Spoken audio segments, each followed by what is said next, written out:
సినీ నటుడు టీవీకే అధ్యక్షుడు విజయ్ నటించిన జననాయగన్ సినిమాకు సుప్రీంకోర్టులో ఎదురు దెబ్బ తగిలింది. సెన్సార్ క్లియరెన్స్ విషయంలో మద్రాస్ హైకోర్టుకు వెళ్లాలని న్యాయస్థానం ఆదేశించింది. ఈ విషయంలో ఈ నెల 20లోగా నిర్ణయం తీసుకోవాలని హైకోర్టుకు సూచించింది సుప్రీం. జననాయగన్ మూవీకి సెన్సార్ సర్టిఫికెట్ జారీ చేయడాన్ని నిలిపివేస్తూ మద్రాస్ హైకోర్టు డివిజన్ బెంచ్ ఉత్తర్వులు జారీ చేసింది. దాన్ని సవాల్ చేస్తూ నిర్మాతలు సుప్రీంకోర్టులో పిటిషన్లు దాఖలు చేశారు. దీనిపై విచారించిన న్యాయస్థానం మళ్లీ హైకోర్టు డివిజన్ బెంచ్ని ఆశ్రయించాలని ఆదేశించింది.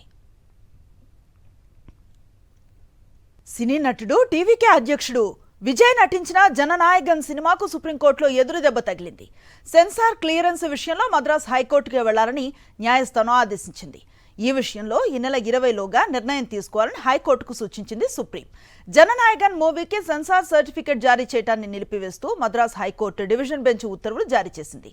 దాన్ని సవాల్ చేస్తూ నిర్మాతలు సుప్రీంకోర్టులో పిటిషన్లు దాఖలు చేశారు. దీనిపై విచారించిన న్యాయస్థానం మళ్లీ హైకోర్టు డివిజన్ బెంచ్ని ఆశ్రయించాలని ఆదేశించింది.